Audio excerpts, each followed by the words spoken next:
we have seen a strange reaction to people that come out and voice support for Palestine.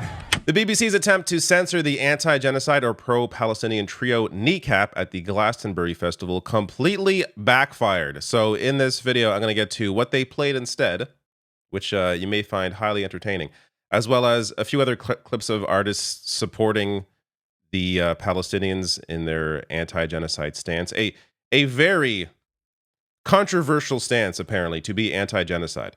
So let me start with what Kneecap posted before their performance that was not aired on the BBC, sharing this picture, "We Are All Palestine" action shirt. Now, this gets to the BBC's decision to not show the Kneecap performance. But don't worry, the pro-genocide, apparently, types at the BBC were ensured that they're going to have some nice and easy listening for the viewers at home. This is what happened in replace of Kneecap. This is Bob Villain.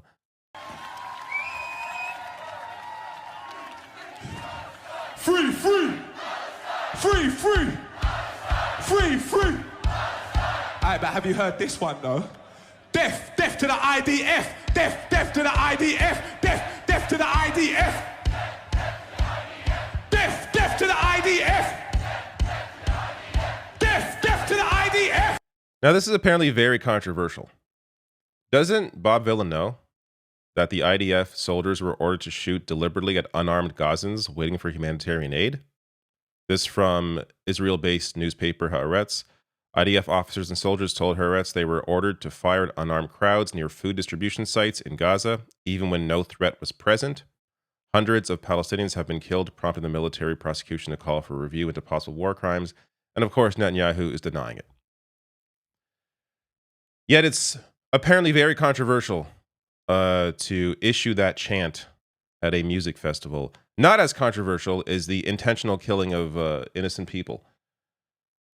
Deadline here, BBC slams deeply offensive Glastonbury set. We have no plans to make it available on demand. We'll never be able to see it again, like in the tens of thousands of clips I've seen online of the set.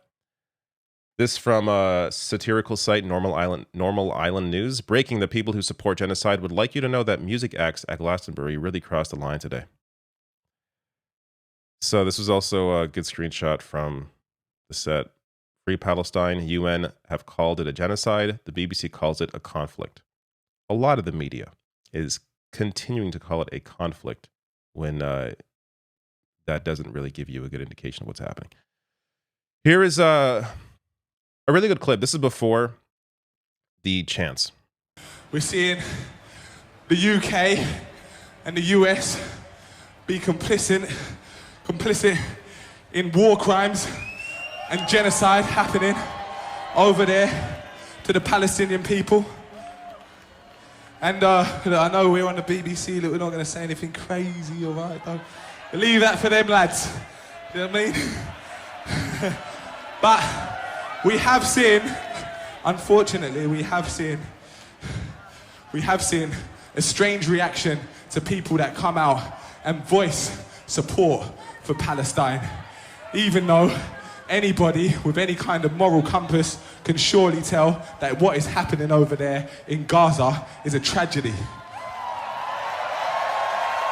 So look, we're not pacifist punks here over at Bob Villain Enterprises. We're not pacifist punks.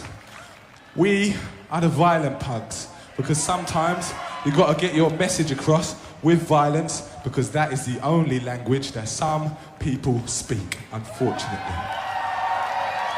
This next song, we want to dedicate it to every single band that is using their platform to speak up for the Palestinian people and speak against the crimes that Israel, the UK, and the US, and much of the Western world are complicit in. So this is for all of you, like this is for Murder Capital, this is for Kneecap, this is for Amel and the Sniffers. Every single band out there using their platform to speak up for the Palestinian people. Because we must pray, hope, and wish to see a day where the Palestinian people are liberated and free from the tyranny of the Israeli government.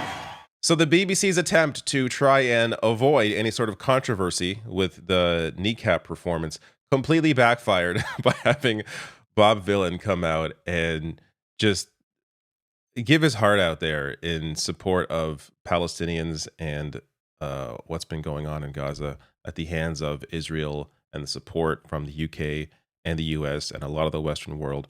Really good message there. And it made headlines. To his point, the chant he did there, some of those comments made headlines to the point that people are maybe now a little more aware of what the IDF have been doing, including what they were literally doing that day with shooting at people, at Palestinians who were trying to get humanitarian aid. Now, a few more clips here. So, Kneecap, even though this was not aired on BBC, this was during their set. It's worth sharing. We said before, the story isn't about Kneecap, it's about the genocide that's happening right now in Palestine. And we're blessed that we have this opportunity to be in the sun in the festival, having the crack. But I know in Palestine, when they see this many people with Palestine flags, it means a lot to them. It's solidarity and it goes a long way, so we appreciate that. Free Palestine! Free! Another artist, Irish rock musician Elijah Hewson, used this platform to speak up for Palestine. I'd like to dedicate this next song to the people of Palestine. To any innocent people being starved or bombed or genocided for the sake of some lunatics. I feel like we have to say that because I think our greatest strength is freedom of expression. And there's no better place for it than right here at Glastonbury.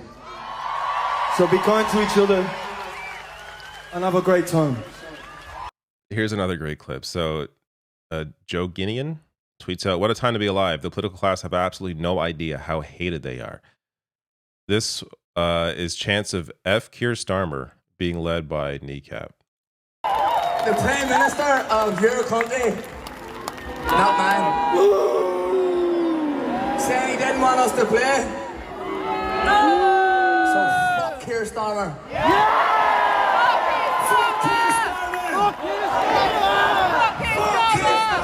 All right, a few last things here. Jade gets the biggest European music festival, Glastonbury, crowd to chant "F-U" to reform welfare cuts, transphobia, selling arms, and justifying genocide. I can't play it because it's during her music, which I assume would get copyrighted, so I'm not going to play it, but shout out to Jade as well. And here's an interesting clip. So it starts off a little questionable, but I was kind of surprised that, like, I don't know who Steve Richards is. I don't, watch Sky News, but worth watching this. You don't watch Glastonbury for nuance on a nightmarishly complex political international situation.